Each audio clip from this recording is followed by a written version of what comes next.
Apéro spécial conclusion hâtive. Les conclusions faites de manière un peu trop rapide et un peu trop définitive. Un grand classique. Ouais. The Big classique de début de saison. Mais oui. 2 petites semaines de régulière, on a derrière nous. C'est le moment idéal pour tirer un trait sur certains joueurs, tirer un trait sur certaines équipes. Ça y est. Regardez la cote de champion de certaines équipes. On avait posé des questions pour les 30 previews, on a déjà les réponses. Bienvenue dans les conclusions hâtives. C'est un classique absolu. Si vous les connaissez déjà, frottez-vous les mains. On attend aussi vos pépites dans les commentaires. On va commencer par la conférence Est. Si vous connaissez pas, c'est très simple. Comme l'a dit Alex, au début de chaque saison NBA, il y a 2 rendez-vous. Le premier, c'est 30 jours avant la reprise. Ça s'appelle les 30 prix en 30 jours. Voilà, c'est ça, exactement. Et le deuxième, c'est 2 semaines après la reprise. Oui. Ça s'appelle les conclusions hâtives. Voilà. Exactement. Le principe est très très simple. On a tous regardé des matchs. Là, on a vu des performances. C'est incroyable. Et là, ça y est, on sait déjà ce qui va se passer en NBA sur les 8 prochains mois. C'est formidable. Et donc, on se permet de balancer quelques conclusions hâtives là dans la conférence Est pour commencer. Ouais, conférence Est, tranquillement, quoi. Normal, on commence toujours par l'Est. C'est normal. Et après, on fait l'Ouest. Et après on fait l'Ouest, exactement. Ça me fait toujours plaisir de faire ce genre d'émission parce que je sais qu'il y en a sur les réseaux qui disaient vous faites les conclusions hâtives, là ça vient. Il y en a qui aiment le sang. Et puis les réseaux sociaux étant ce qu'ils sont, c'est-à-dire qu'il n'y a qu'à se baisser pour ramasser des conclusions hâtives. Ah merde. Ouais, c'est quand même extraordinaire. Et ce qui est bien, c'est que maintenant, il y a des gens, ils sont là, ils te mettent un gros truc bien péremptoire. Même moi, je le fais sur Twitter. Et après, on est là, oui, bon, c'est vrai que c'est peut-être un peu hâtif comme conclusion. Mais ça nous permet, bien sûr, mais ça nous permet aussi parfois de balancer des choses en novembre et de revenir dessus fin décembre, ou mi-février, ou début avril. Ou mi-novembre. Exactement. Souvenez-vous la dernière. La semaine prochaine. Exactement. Souvenez-vous la dernière, on avait parlé dans les 30 prix en 30 jours, Portland, qui avait démarré incroyablement sa saison, genre 8 victoires sur les 10 premiers matchs. On a vu la fin de la saison. Donc, parfois il y a des choses, c'est sûr et certain. Et donc, on va jouer à ce jeu comme d'hab. On a pris des petites takes, toi de ton côté, moi du mien. Hop, carnet. Et on va pouvoir se régaler. Avant ça, bah oui, attention. Évidemment, petit point sponsor, mesdames et messieurs, les copains de la team 2K, NBA 2K24 est disponible. Qui dit reprise de la saison NBA dit aussi se poser au chaud, tranquillou, prendre sa manette et jouer à NBA 2K. Il est disponible. Vous allez dans le lien qui est dans la descro et foncez. Édition spéciale Kobe, t'as quoi toi dans les mains ? Édition spéciale 2K24, qui dit 24 dit Kobe. Édition voilà. Black Mamba. Exactement. Ça, moi j'ai la Black Mamba Edition, ouais, exactement. Tout et toi, à fait. T'as quoi là ? T'as la classique quoi. Kobe Bryant Edition. Ouais, tout simple. Vous pouvez choisir entre Kobe Bryant Edition et la Black Mamba Edition. C'est disponible dans la Descro. S'il y a des gamers et des gameuses dans la commune, on vous laisse vous envoyer évidemment vos names, vos namings, vos surnames, vos. Voilà. Ok, boomer. Et n'oubliez pas de vérifier combien de temps mort il vous reste avant d'appuyer sur Select. Exactement. À une remise en jeu, mais ça je l'ai déjà dit, je le redirai. Si vous avez la ref. Parce qu'on le répète jamais assez. Michel G la ref. Ouais. Michel G la ref, vous connaissez le classique. Ça arrive bien évidemment. Non mais dans tous les cas, je sais qu'il y a des gamers et gameuses dans la commune, donc n'hésitez pas à nous le dire et à nous dire le gameplay, comment vous le trouvez. Ouais, exactement. Il y a aussi Nathan qui en a fait une petite review aussi sur innovations TikTok. Sur TikTok, tout à fait. Évidemment. Donc voilà, profitez bien, tranquillou. Lien en descro ? Oh, tu l'as dit. Lien en descro, vous foncez, classique, de base. Ça vient tout le temps avec la reprise NBA de toute façon. Donc voilà, il y a des assurances, plat du pied, sécurité, NBA 2K. Conclusion hâtive, NBA 2K. Tout à fait. Nous allons partir dans la conférence Est. Ah, je suis chaud. Et je vais tout de suite vous demander à vous de balancer vos conclusions hâtives et lancer Alex sur le dance floor. Qu'est-ce que tu as noté et quelle pépite tu as envie de dévoiler à la communauté, Alex ? Ah, ça me paraît évident. Les Cavs sont moins bons que l'an dernier. Voilà. Merde.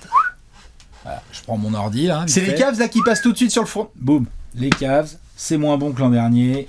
Ça démarre pour l'instant en 7 matchs, au moment où on parle. Bilan négatif. Attaque dégueulasse. Défense pas mauvaise, mais un peu moins performante que l'an dernier. Contexte. Donc voilà, les Cavs, pourtant Donovan Mitchell, il joue comme un MVP. Oui, mais est-ce qu'ils avaient tout le monde ? Non, clairement pas. C'est pas compliqué. Darius Garland, sur 7 matchs, n'en a joué que 3, si je ne dis pas de bêtises.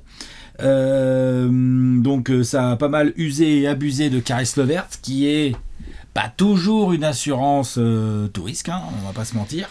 Ensuite, Jarrett Allen, il a été blessé, il a joué que 3 matchs aussi, ou peut-être 2 même seulement, Jarrett Allen.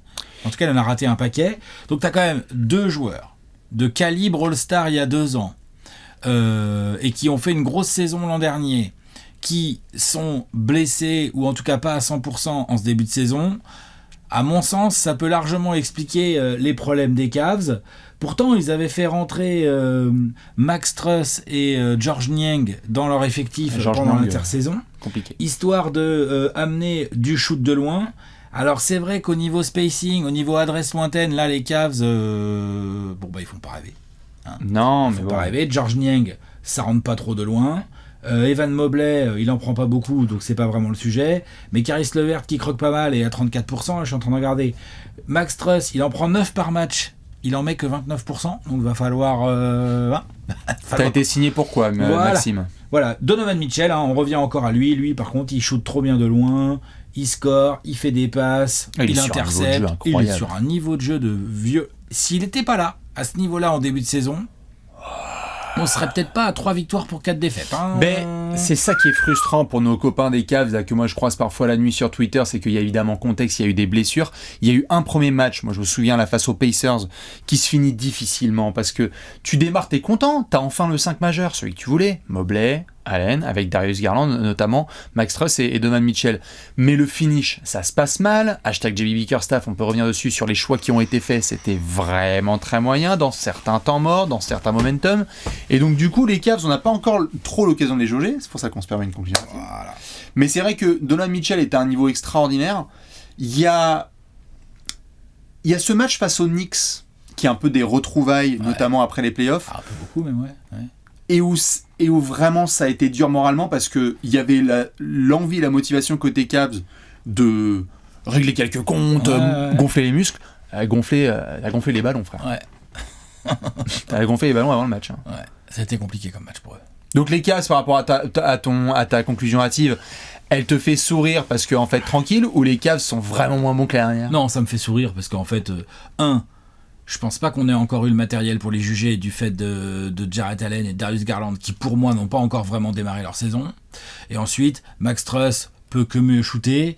Donc il y a beaucoup d'améliorations qui vont venir. Je dis pas que les Cavs vont devenir une top 5 attaque de la ligue, mais je pense qu'ils peuvent avoir une attaque bien average et avec une défense élite. Et donc en fait, les Cavs moins bons que l'an dernier, je ne pense pas, ou à minima, c'est beaucoup trop hâtif. Voilà. Je pense que c'est un peu hâtif en effet, mais les Cavs vont devoir vite t'as pas le temps, même s'il y a beaucoup de matchs, on sait qu'il n'y a pas le temps. Hein. Ouais, ça va être un peu compliqué. Ça c'est ta première, sur les Cavs gentiment. Qu'est-ce que tu nous proposes? Les Washington Wizards sont la pire équipe de toute la NBA et je ne veux pas lancer le débat. Ah, c'est atroce. Ah, mes fans des Wizards. Alors, content d'avoir pu observer quelques débuts de Bilal Coulibaly notamment, qui a essayé de choper des minutes ici ou là, apporter sa défense, mais il y a des équipes qui perdent et il y a des équipes où tu sais déjà d'entrée que ça va être n'importe quoi.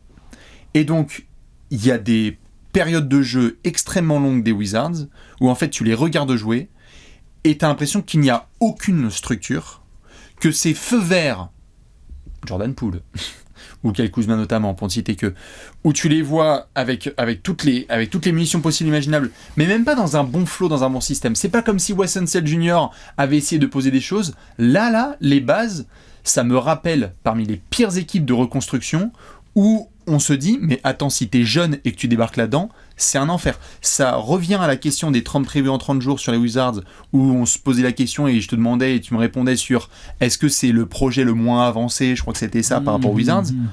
On n'est pas au top. Hein. Par rapport à ta conclusion hâtive, là, les Wizards sont la moins bonne équipe de NBA. Bah, il y a qui joue pire que les Wizards? Bah, en tout début de saison, il y a que les Grizzlies qui ont un moins bon bilan. Ouais, mais bilan, quoi. Et bilan, et en jeu, et puis en plus, dans ce qu'on peut imaginer que les Grizzlies vont faire par la suite, quand même, faut pas déconner. Non, c'est clair.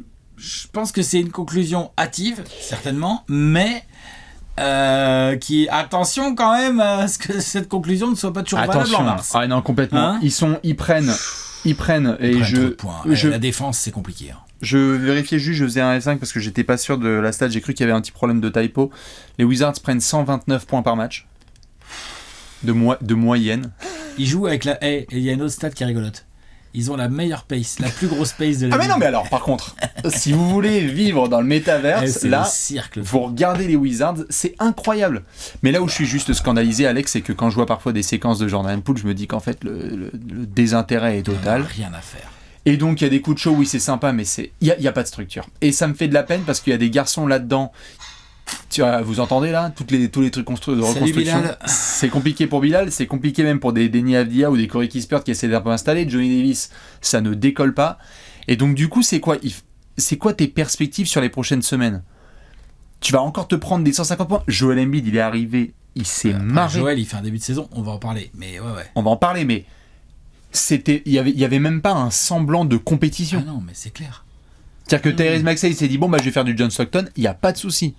Joel Embiid, il a dit, je vais mettre 50 points en 30 quarts-temps, il n'y a pas de problème. Donc, tu ne sais même pas sur quoi te baser pour avoir un peu d'optimisme sur les prochaines semaines. Et ça m'inquiète. En tout cas, ça, je suis d'accord. Et en plus, si ça continue comme ça, c'est bouton rouge de chez bouton rouge de chez bouton rouge qu'il va falloir sortir là, on y va, de Washington. T'es d'accord? Tout à fait. Donc, conclusion hâtive, bien avancée quand même, hein. Pire équipe de toute la NBA.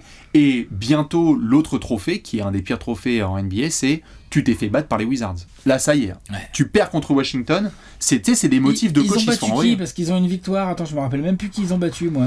Washington, ils ont perdu à Indiana en opening. Ils ont battu les Grizzlies. Ils ont battu les Grizzlies dans ce duel d'infirmes.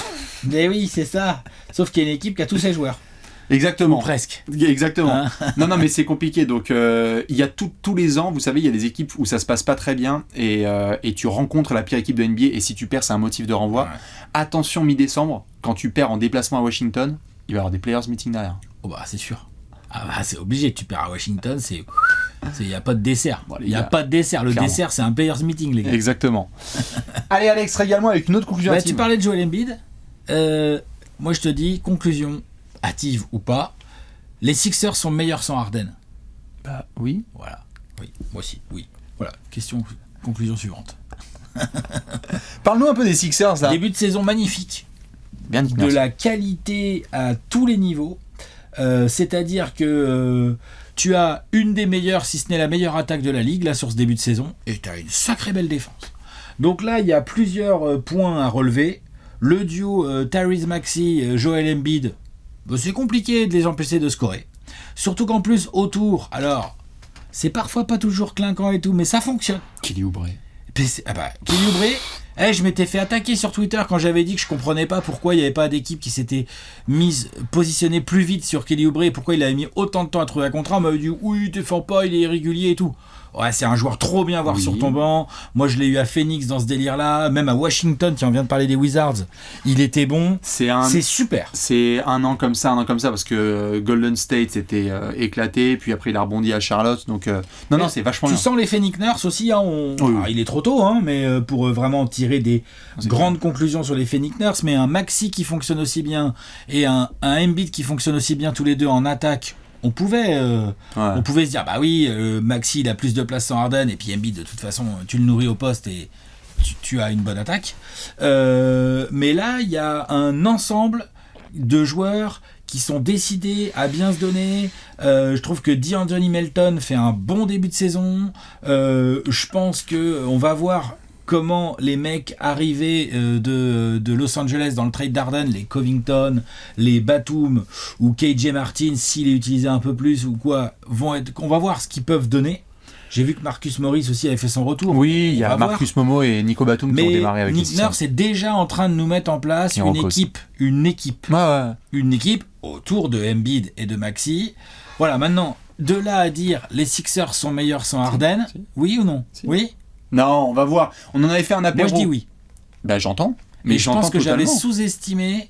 Non, je pense que j'avais surestimé les dégâts du départ d'Harden. Peut-être. Je pense que je les avais surestimés dans le sens, je pensais que ça allait mettre plus de temps à se remettre en route. En fait, t'as l'impression un peu, comme on dit, tu vois, le deuil était déjà fait quand il est parti. Limite, il y a eu un poids qui s'est barré, parce que c'était le bordel, il savait pas s'il allait partir, pas partir. Il était là en bord de match, mais il jouait pas et tout, machin. Ouais. Surestimé peut-être, oui. Moi, j'avais oublié ce que ça fait lorsqu'une franchise remplace Doc Rivers par un entraîneur de basketball. Oui. Non, mais attends, changement de coach, on a dû sous-estimer l'effet du changement de coach. Je suis d'accord. Si ça potentiellement, mais c'est vrai que Tyrese Maxey, là, il est sur la voie All-Star, là, il a été joueur de la semaine, et il a toutes les responsabilités possibles et imaginables, il se régale. Et c'est vrai qu'on a vu les débuts de Nico Batum là, avec les Sixers. C'est bien, même Tobias Harris aussi, qui est à chaque fois qu'on bien oublie. son match, hein. Tout à fait, Tobias Harris, à chaque fois on oublie de le mentionner, mais il a été bon aussi dans plusieurs séquences. Il est là, il met 20 points par match sur ce début de saison à des bons pourcentages. Hein. Et comme tu l'avais souligné, je crois, soit dans une autre émission ou soit qu'on avait parlé en off, t'as des exploits de Damian Lillard sur son opening, d'avoir tapé aussi les Bucks chez eux en opening. Hein. En fait, t'es à 5-1, 5 victoires, 1 défaite. Hein. 6-1, 5-1. Mais tu pourrais très bien être en 6-0. Tu pourrais être en 6-0. T'es pas loin d'être en 6-0, je suis d'accord. Ça joue très bien. Il y a un bon mélange de vétérans, joueurs en plein prime et jeunes qui peuvent se développer. Tout à fait. Alors maintenant, ce qu'il va falloir regarder, c'est par exemple, il me semble que ça joue les Celtics là tout bientôt. Ah oui, je veux bien le calendrier, ça, on va se parler. Voilà. Attends, bouge pas. Le calendrier. Donc, tu as fumé. Bah, tu t'es fait fumer en opening par les Bucks, on vient d'en parler, Damian Lillard. T'as fumé les Raptors, il y aura peut-être une petite conclusion hâtive sur les Raptors. J'arrive. Hein, voilà. T'as fumé Portland, il y aura peut-être une petite conclusion hâtive dans une vidéo de l'Ouest autour de Portland. J'arrive. T'as refumé les Raptors, oui. Donc t'as 2 fois les Raptors. Oui. T'as fait les Suns, tu les as bien fait, mais tu les as fait sans Booker, Ils sans n'avaient Bill. pas 100 000 Booker. Donc, mais tu les as fait, c'est bien, fallait les faire. Et après, t'as fait Washington. Donc, en gros, tu as forcément tes victoires sur un calendrier assez serein où on pouvait s'attendre à ce qu'il y ait quand même des victoires. Maintenant, derrière, là, tu reçois Boston. Super, ça. Ça, c'est mercredi soir. C'est demain, je crois. On va voir. Hein. Non, je dis c'est mercredi soir, je crois. C'est dans la nuit de mercredi à jeudi. Magnifique, immanquable. Après, tu joues Détroit, 2 fois Indiana. Ça, Détroit, 2 fois Indiana, tu sais que les Sixers, ils ont leur coup, ils ont leur mot à dire. Bah oui, franchement. Part favori. Ensuite, Boston, Atlanta, Brooklyn, Cleveland, Minnesota, OKC, Los Angeles, New Orleans, Boston. Bon, quand on arrivera début décembre, on verra si cette conclusion hâtive est toujours valable. Parce que là, il y a un petit bout de calendrier sur la deuxième quinzaine de novembre qui est tout de suite un peu plus copieux. C'est normal. On va digérer la dinde, comme d'hab. La dinde de Thanksgiving. L'équipe monte des vrais trucs. C'est-à-dire que là, tu vas jouer les Sixers, t'as plein de problèmes dans la tête. Ouais. T'as Maxi, la vitesse de jeu, Embiid au poste, comment tu fais? Les mecs défendent bien, avec des joueurs qui peuvent switcher et tout. Le coach, il a de l'expérience. Il y a en tout cas, voilà. Meilleur sans Harden, moi j'ai envie de dire oui.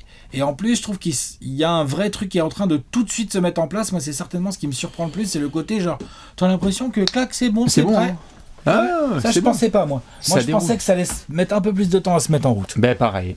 Les Sixers, c'est très très bien. Qui dit Joel Embiid dit New York Knicks. Conclusion hâtive suivante. Mais fan des Knicks, est-ce qu'on peut se mettre d'accord sur la conclusion hâtive suivante? New York doit transférer Julius Randle dès que possible. Bon, déjà, spoiler, on est en année paire. Donc du coup... début de saison qui fait, c'est compliqué quand même. Déjà, Julius Randle. Je me permets, 15,6 points de moyenne à 25% de réussite à 3 points, 30% de réussite au tir et 68% au lancer. C'est une masterclass absolue. C'est une masterclass absolue. Au-delà des pourcentages, les choix, la motivation. Il y a des séquences déjà qui tournent sur les réseaux l'autre, il fait de Julius Randle où il n'y a pas les... Heureusement, il a été pas mal à certains moments là face aux Clippers. Merci d'avoir sauvé la face, il a senti qu'il y avait l'apéro conclusion hâtive. Mais sinon, c'est une horreur. Vraiment, Julius Randle, on n'arrive pas à le voir vraiment trouver sa place dans le jeu. Ça stagne au niveau du ballon. Alors oui, il y a le running gag sur le côté année paire, année impair. Il a été très très bon il y a 1 an, il a été très très bon il y a 3 ans, il avait les pouces baissés il y a 2 ans, et là ça démarre vraiment, on est au bord des huées. Donc Julius Randle, attention. Mais là, on le voit sur certaines séquences de jeu, notamment là face aux Clippers, on a vu un jeu un peu plus aéré où il y avait le banc avec Hartenstein, avec DiVincenzo qui sont arrivés, Jalen Brunson qui fait du Jalen Brunson, ça y a pas de souci. Ils ont fêté les débuts d'Harden, hein. Ils ont fêté les débuts d'Harden tout à fait dans sa nouvelle franchise. On a eu aussi des gros moments de la part de Mitchell Robinson, dont on parle pas trop, mais qui fait des très très gros chantiers là aussi dans la raquette. Et donc du coup, je te pose la question et je la pose aux gens, est-ce qu'il faut que les Knicks là se disent ok, Julius Randle. Oh le lapsus. Oh le lapsus. Oh là là là là. Est-ce qu'il faut transférer Julius Randle? C'est évidemment trop tôt en conclusion hâtive, mais je veux bien garder cette question ouverte pendant quelques semaines, parce qu'on avait posé la question dans les 30 previews de c'est quoi un peu le plafond de cette équipe, est-ce que tu vas loin avec un haut comme ça? J'ai pas l'impression que c'est Julius Randle qui te fait bouger l'aiguille vers les contenders, quoi. Bah, en tout cas, son début de saison ne tournait pas dans ce sens-là. Après, le problème, c'est qu'avec un début de saison pareil, quelle est sa valeur réelle sur le marché? À quel moment tu trades Julius Randle et t'arrives à avoir un mec qui te donne un joueur plus fort en échange? Là, faut qu'on m'explique. Je veux bien voir. Ou alors, faut mettre des beaux assets. Faut vraiment atteler des beaux assets à la charrue. À la charrue Randle. Ouais. Mais en tout cas, son début de saison est atroce. Et il fait partie des joueurs qui réalisent les plus mauvais débuts de saison là sur toute la NBA. C'est même pas juste la conférence Est, hein, c'est toute NBA. C'est dégueulasse.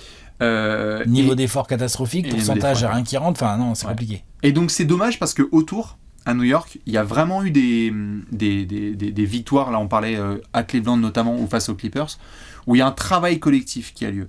Où on a vu aussi du Quentin Grimes qui a fait son travail à certaines séquences. Et donc, du coup, je me pose les questions sur... Tu sais, on se dit souvent en début de saison, quel joueur va être amené à donner son transfert ou doit être transféré. C'est tôt. Mais si je suis à trade deadline et qu'en fait, ça n'a pas trop bien démarré la saison côté Knicks... ça s'envisage. C'est pas... Oui, on a parlé d'Evan Fournier et d'autres garçons, mais c'est juste Randle qu'il faut envisager. Non, ça s'envisage complètement, je suis d'accord. Tu le transfères là ou t'attends? Non, je transfère pas pour l'instant, moi. Non, j'attends. Je me dis qu'il pourra pas être moins bon. C'est chaud. Hein. Et que s'il est un peu meilleur, tout de suite, ça va aller mieux. Qu'est-ce qu'il a avec les années impaires? Au niveau de l'équipe, je veux dire. Les années impaires, c'est un délire. Hein. Bon, voilà, en tout cas, mes fans des Knicks, je veux bien votre avis, parce que franchement, là, on souffle dès qu'on voit Julius Randle sur le parquet, c'est très compliqué. Et 35 minutes par soir, en plus. Hein. Tu te le tapes pas un peu, quoi. Allez, on enchaîne, va. Les Pacers n'ont pas besoin de défendre. Bah non. Sur ce début de saison... Demande à Boston. Équipe très fun à... Demande aux Spurs, non?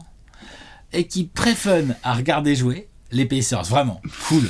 Déjà, collectif, à la Carlisle. C'est-à-dire que t'as 5 ou 6 joueurs au moins... bouge pas, j'ai des stats là. Non, c'est pas les Pacers non plus. Rodney Smith, Ben Mathurin, Miles Turner quand il a pas les blocs. Haliburton à 24 points, Bruce Brown à 11-12 points, Miles Turner à 16, Aaron Smith, Buddy Hield, Bénédicte Mathurin, tout ça c'est à 10 points en plus. Jalen Smith aussi, Obi Toppin, il est à presque 10 points par match. Donc vraiment, marque très répartie entre les titulaires, les remplaçants, un peu sur tous les postes.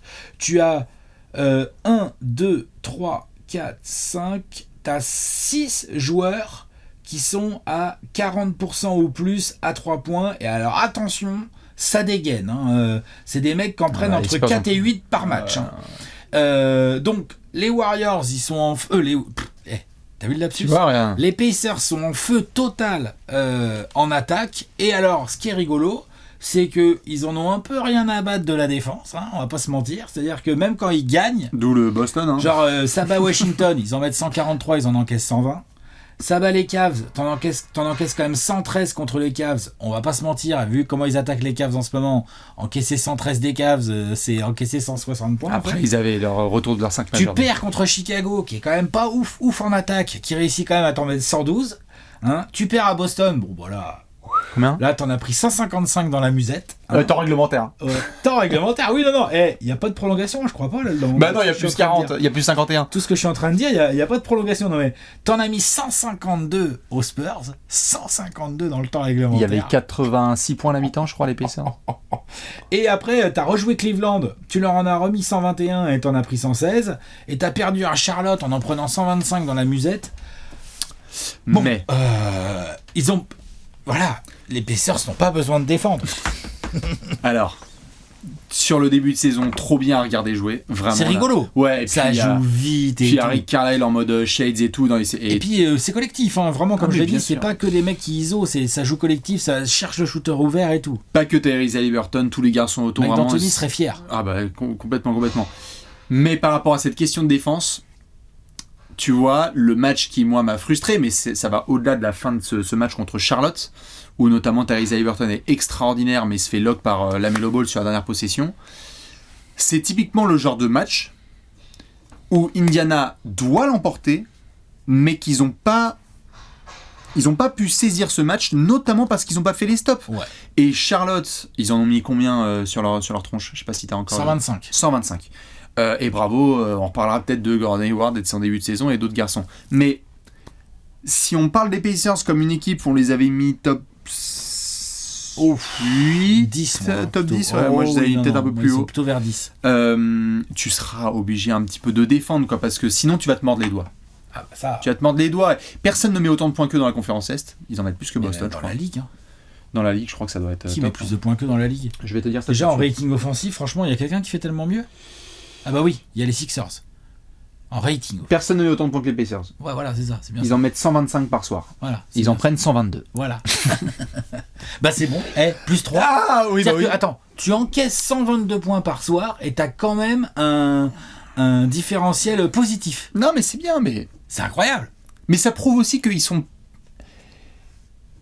Il y a des coachs et des franchises qui adoreraient avoir une bête d'attaque. Ils sont à quelques setups défensifs. Faut voir aussi comment ça se passe avec Jarrett Walker. Je veux bien que des fans des Pacers me disent un petit peu s'ils ont des trucs. Parce qu'il a quand même été drafté haut. Et soit il y a des blessures, son temps de jeu il est n'est pas. pas. Ouais. Alors, ça attaque très bien, mais il était apporté notamment pour ça. Pour défendre. Ah, pour défendre. Bah, notamment. Ah oui, mais encore. Super profil de forward qui est capable de switcher sur qu'il soit plusieurs postes. utilisé. Hein, Et je crois qu'il est. Jarrett Walker, il a joué Il est en 3 matchs rotation. en tant que remplaçant. Il a joué 9 minutes de moyenne pour l'instant sur 3 matchs. Donc Alors, ça déroule, hein, il a mais- joué 27 minutes depuis le début de saison. Donc complicado. Le truc aussi, c'est qu'au niveau défensif, moi je pensais que du Bruce Brown et tout ça allait apporter, mais t'as quand même pas mal de joueurs. On va pas se raconter de salade. Moi, Haliburton, ça me fait pas rêver en défense. Non, bah ça. Miles Turner, c'est un gros contreur, mais je sais pas défensivement pur où je le mettrais. À part lui, qui protège vraiment le cercle chez les Pacers? Bah, apparemment, demander à Wemby, c'est Isaiah Jackson. Ouais, Isaiah Jackson, tout à fait. Obi Toppin, moi je trouve que par rapport à ses qualités athlétiques, c'est un peu un scandale en défense. Oui, bah ça. C'est vrai, hein. Oui, ça c'était su Les depuis la Aaron draft. hein. Nesmith, les Buddy, les Bénédicte Mathurin, tous ces types-là, c'est pas des. Ça manque de QI et d'efforts défensifs, je trouve. Donc c'est pas gagné qu'ils puissent tellement défendre mieux. Donc ils ont intérêt à attaquer aussi bien toute la saison, moi je te le dis. Bah, ils peuvent. Ils peuvent, Vignette. Ils doivent. Et ils doivent surtout. Vas-y, Conclusion hâtive suivante. vas-y. Les Toronto Raptors, c'est l'équipe de Scottie Barnes. Point final. Me parlez pas de Ronaldo, Ronaldinho, machin chouette, Pascal Siakam, Gary Trent. On en a parlé dans les previews. On avait demandé à ce que Rajakovic mette la balle dans les mains de Scottie Barnes. Oui, c'est bon, Alors, c'est bon. Ce qui est bien et pas bien en même temps, c'est qu'on en avait parlé aussi dans la preview. Il n'a pas super le choix. Il a Dennis Non. Schroeder à la Non. main et puis après il a quoi? Oui, mais c'est Donc c'est bien qu'il donne la balle à son ailier Scottie Barnes. super match face aux Spurs qu'on a vu le dimanche. Super quatrième quart. Parce Oui, que tout à sa fait. première mi-temps est bien crade. Oui. Ah si. Non mais bien sûr, Cracra. tout à fait. D'ailleurs, C'est le premier temps des Raptors, il y a combien? Il y a plus 20. Ah, il ferait plus 20 il y a par les plus 20 Spurs, bien hein. sûr. C'est une remontada avec la victoire en overtime. Mais le run est en effet lancé par Scottie Barnes Ah oui. avec un Non, super mais son quatrième quatrième quart. là, c'est- Il est énorme, il fait des gros choix, il monte au poste, il défend. Enfin, c'est la full Scottie Barnes expérience. Mais c'était mot pour mot ce qui avait été dit dans la preview, c'est si il doit y avoir des scénarios dans lesquels on envisage un transfert de Pascal Siakam, il faut s'assurer qu'il puisse y avoir derrière un garçon de talent All-Star qui puisse s'exprimer. Les ballons sont dans les mains de Scottie Barnes. C'est un échantillon trop petit, 23 points de rebond et 6 passes de moyenne, mais c'est formidable. Il a l'attitude, il a l'envie. Il y a des line-up où je suis désolé, mais on a vu des line-up de Toronto notamment où le run contre San Antonio, bah je suis désolé pour Pascal Siakam, hein, mais c'est Scottie Barnes plus des snipers autour. Parce que c'est un mec qui crée des mismatchs absolument cauchemardesques en fait, des deux côtés vrai. du terrain. Et donc du coup, t'étais content d'avoir du Gary Trent, du OG Anunoby, parfois du Grady Dick ou d'autres garçons autour, même Otto Porter qui avait fait une belle entrée. Et donc, je confirme, je double mise dessus. Scottie Barnes, c'est lui le turfu à Toronto, donnons-lui le ballon dans les mains. Et il n'y a pas de setup dans lequel il peut y avoir et Scottie Barnes et Pascal Siakam qui s'expriment dans ce type de Surtout jeu en ensemble. plus que Pascal Siakam, là pour le coup, en ce début de saison, n'arrive pas à s'exprimer. Non, Il shoot mal. et ça se voit, il est frustré. Il pèse pas. Ouais, on est d'accord. Ouais, Il pèse pas comme d'habitude. T'es presque quand tu regardes les Raptors jouer, t'en es presque à te demander, genre quand tu vois l'impact défensif vraiment pas terrible de Pascal Siakam, parce que Pascal Siakam, ça peut lui arriver de passer au travers en attaque. Par contre, souvent en défense, t'es là, tu fais ah ouais, c'est quand même bien Non, c'est pratique méchant, c'est Pascal méchant. Siakam. Ouais. Ça peut prendre le pivot comme l'arrière. Hein, tu vois, c'est quand même extrêmement. Là, Bien sûr. il y est pas. Je me demande s'il n'y a pas. Là, tu vois, tu parlais de trader Julius Randle, machin et tout côté Knicks. Je me demande si le trade de Pascal Siakam, c'est pas un truc qui urge. Bah, côté Raptors. peut-être. Après, Crever l'abcès là. Après, encore une fois, on est dans l'apéro conclusion hâtive, donc c'est pas il y a une semaine qu'ils battaient justement, je crois, les Bucks et que Siakam mettait 26 points et qu'ils étaient contents de sa performance. oui. Mais c'est aussi les conclusions hâtives. Le truc, c'est que il y a il y a un choix à faire, il y a des choix à faire, et on sait aussi la situation contractuelle de Siakam, et on avait parlé pendant la preview de ce Media Day où il était en mode... On avait souligné le fait que c'était pas non plus la grosse joie. Non, mais ça se voit sur le terrain, là. Donc vu que Scotty envoie ça, on parle pas de Raptors qui vont être la contender avec Scotty Barnes en franchise, c'est juste que tu voulais savoir très tôt dans la saison s'il pouvait y avoir un trade de Siakam. Moi je pense que là t'as un début de réponse. Hein. Ça peut le faire, ça va pas être extraordinaire, mais le mouvement de balle est meilleur si on a Scotty notamment qui est là et des garçons snipers qui sont autour. Ça se voit. Franchement c'est un embouteillage quand il y a les deux là.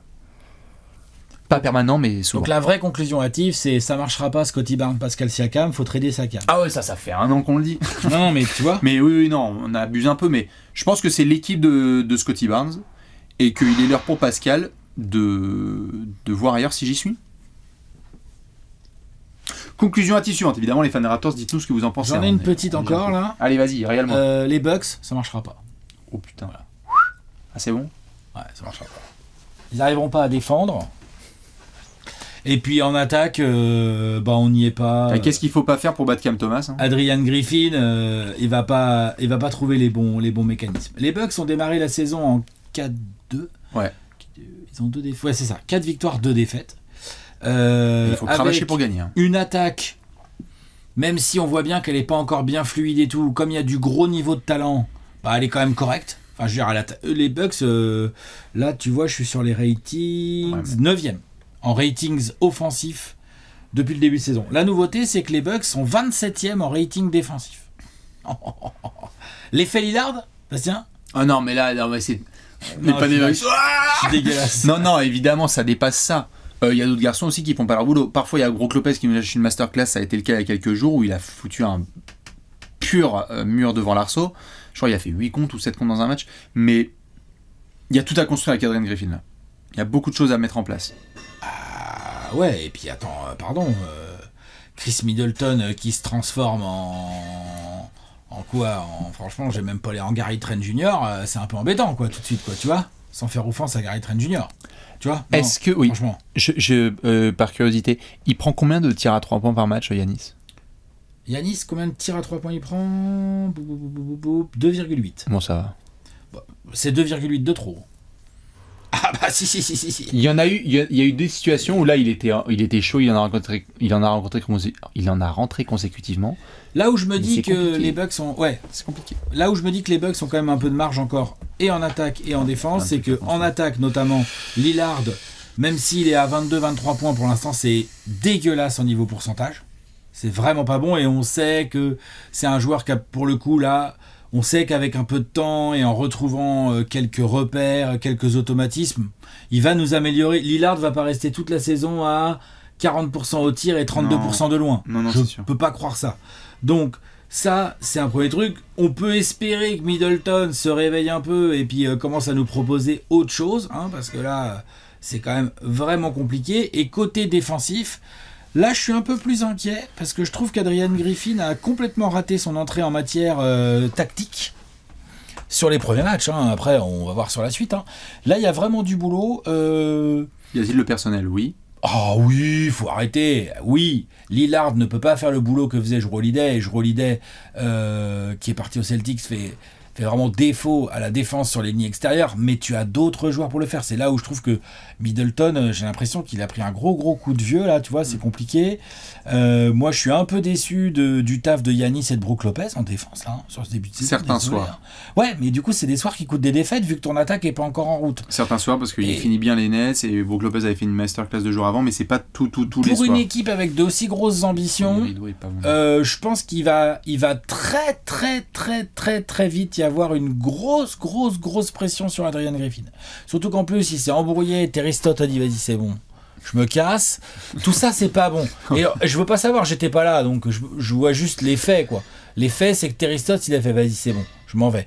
Et donc tout ça faut qu'il fasse gaffe Adrian Griffin parce que ça peut vite lui péter à la gueule si les Bucks ne redressent pas la barre un minimum défensivement. Ah ouais. Parce que s'ils redressent la barre défensivement, ils vont avoir plus de situations faciles, un peu plus de shoot ouvert potentiellement pour Lillard, et ils vont devenir une équipe compliquée à jouer. Mais là, ils défendent, c'est chaud, ils défendent vraiment, il n'y a pas beaucoup d'équipes qui défendent moins bien. Hein. C'est un début de saison. Et on l'a vu avec les Bucks la saison du titre, qu'ils étaient contents de prendre l'entièreté de la saison pour travailler les playoffs. Donc on va voir jusqu'où ça va. De toute façon, c'est l'objectif. Et puis ils sont pas en 2-4, hein, ils sont en 4-2. Mais c'est vrai que ils gagnent quand même des matchs. Mais les Money Time, t'es pas non plus serein. Face aux Knicks à domicile, t'as eu quelques bons minettes de Lillard et de la pénétration. Face aux Nets, t'es passé pas loin de Michael Bridges et Cam Thomas qui te punissent au finish. Et heureusement, notamment Giannis a protégé. Thomas s'est baladé. Et Cam Thomas a fait le travail. Face aux Sixers en opening, c'était aussi au finish. Donc, heureusement, tu finis des matchs. Et quelque part, c'est aussi pour ça que t'as récupéré Damian Lillard. Hein. C'est que, que ce soit face aux Sixers ou face aux Knicks, il a fait le taf. Ou là, dans d'autres situations, c'est bien, c'est utile. Mais c'est vrai que défensivement, il y a un gros travail à faire. Et s'il y a bien une équipe qui sait qu'il faut poser des barbelés pour aller chercher le titre, c'est Milwaukee. Ouais. Donc, voilà. Conclusion hâtive, ça ne marchera pas. Oui. Non, j'y crois pas. Moi, je pense que ça va marcher. Non, mais ça va marcher jusqu'à où ?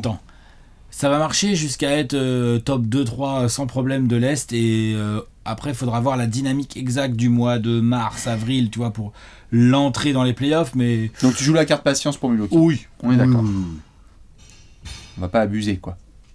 De toute façon, ce serait quoi de pas jouer la carte patience ? Ça serait dire ils vont rien faire, ils vont être au play-in ou quoi ? Oui. Non. Je pense que c'est assez serein. En parlant de favoris pour le titre et de conclusion hâtive, ma dernière, Boston, c'est l'équipe favorite pour remporter le titre cette saison. Ça y est. Là, on a vu 2 semaines de compétition, c'est la meilleure équipe de NBA. Les fans des Nuggets. Encore faut-il pouvoir battre les Wolves. Et ça, on en reparlera peut-être dans une autre vidéo. Que ce soit pour Denver ou pour Boston. Hein. D'ailleurs, pour les deux équipes. Les Wolves, attention. Les Wolves, attention, on va en parler. Mais, mes amis de Boston, j'ai été particulièrement impressionné par le début de saison, à titre personnel. Il y a toujours autant de réserves logiques sur le banc, hein, on le voit. Il y a des séquences où vraiment t'en chies parce que Pritchard, plus Hauser, plus Cornet, plus un peu de Brissett, c'est compliqué. Mais il y a une sérénité qui se dégage de ce groupe. Le seul match que tu perds, c'était ce lundi soir face aux Wolves, avec un Anthony Edwards extraordinaire. Boston a chié son money time. Tatum a essayé de se réveiller, mais c'était trop tard. Trop tard. Et en overtime, je pensais que Boston allait justement montrer son expérience, mais le meilleur joueur sur le parquet, il joue à Minnesota. Ça arrive, c'est comme ça. Tu disais qu'ils vont affronter Philadelphie là prochainement. Donc demain soir, si j'ai pas de bêtises. Ce mercredi soir. Ouais. J'attends du gros Boston. Parce qu'ils m'ont montré là, sur le début de saison, que autant Milwaukee, tu vois, il y a du taf, il y a des choses à construire. Autant Boston, ça clique très très vite, très très tôt. Et là, t'avais pas un Derek White qui était là parce que je crois qu'il devenait papa. Et il y a eu d'autres petites absences. Mais ce groupe, moi, il me fait peur. Le groupe de 6-7. Hein. Dès qu'on parle du banc... Il est un peu court le groupe. On est d'accord. Dès qu'on parle du banc, ça devient compliqué. Donc je pense que sinon on se le dit, Brad Stevens doit pouvoir se le dire. Je pense qu'il l'a vu aussi comme nous. Et on va se rapprocher de la trade deadline. Et je pense que Boston va peut-être essayer de faire un petit move. Mais je vois pas... Enfin, il n'y a pas 150 questions sur Jrue Holiday et Kristaps Porzingis dans leur intégration. Je crois de ce que je vois. Non, ça a l'air d'aller. Hein. Ça va assez bien. Je crois qu'on n'a pas grand-chose à dire sur le début de saison de Jason Tatum, qui est en train de poser 3 lettres. MVP, ouais. Tout à fait. Que Jaylen Brown est capable de aussi chauffer. En vrai, il y a...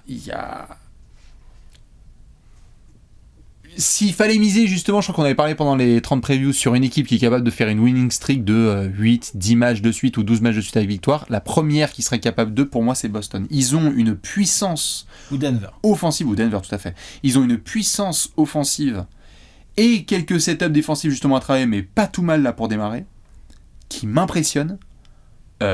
J'ai pas du tout envie d'affronter Boston cette saison. Vraiment. Si vous les avez joués et que c'était la seule fois où il fallait jouer de cette saison, ou bientôt ça fera 2 fois, soufflez un bon coup et profitez parce que... Je sais pas ce que t'en penses toi, Boston, là, sur le début de saison, mais ils m'ont vachement impressionné. Ouais, ils m'ont impressionné, ils m'ont bien impressionné en attaque surtout. Ouais, ça c'est... Un peu moins en défense, et je maintiens que je suis sceptique sur le vrai niveau du banc. Oui, ça c'est... Et que en cas d'éventuelle blessure, il y en a toujours, d'un titulaire, je veux bien voir comment ça va bricoler. Là, tu vois, il manquait d'Eric White, ça s'est beaucoup vu. Ça s'est senti. Trop presque, je trouve. Ça s'est senti. C'est ça que je veux dire. Ouais. Maintenant, c'est pas rédhibitoire, comme tu l'as dit, Brad Stevens peut encore faire des moves pour améliorer un peu sa profondeur. On verra comment il s'y prend. Il peut y avoir le marché du buy-out aussi qui peut permettre à Boston de se renforcer en février, là, juste après la deadline, ce genre de choses.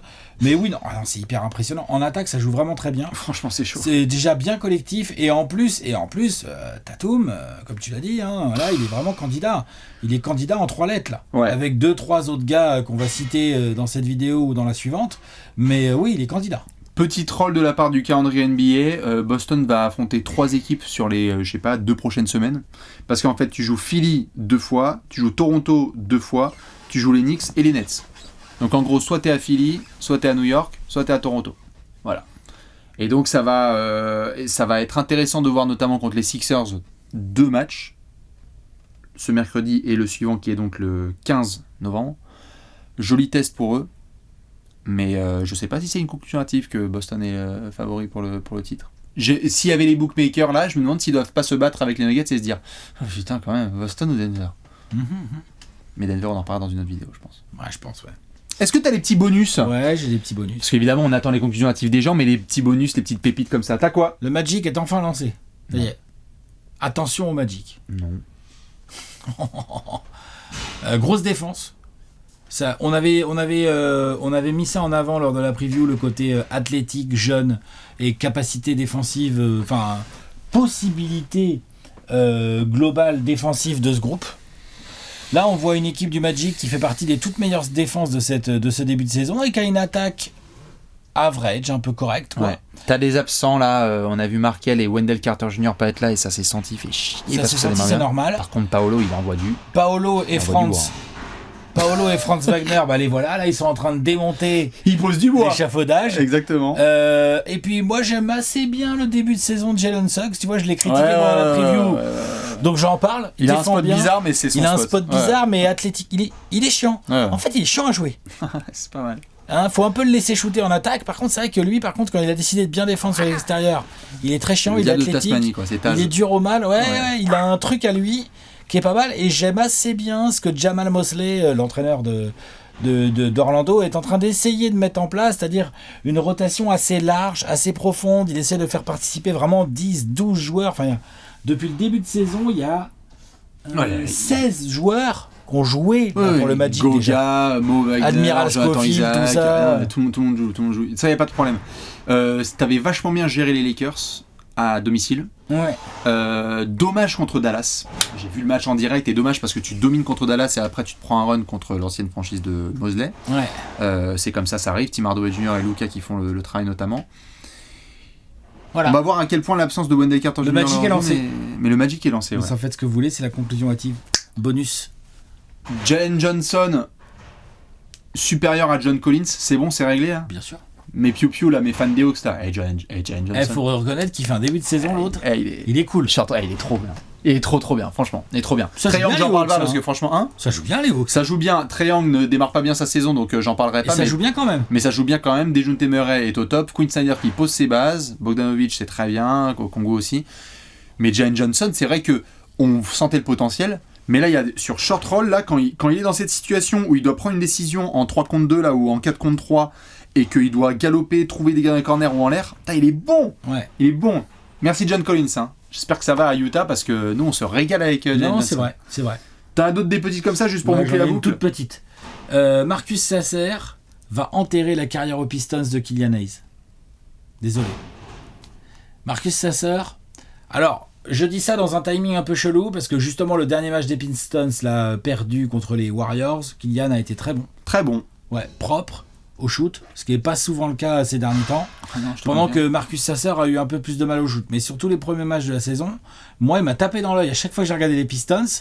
Le petit meneur, la combo là, qui sort du banc là. Ils avaient bougé la draft pour l'avoir. Handle, bien, flotteur, il attaque bien le cercle, il a un vrai shoot. Genre il est dangereux. Il prend feu, il me fait penser un petit peu, il y a un petit peu du Isaiah Thomas.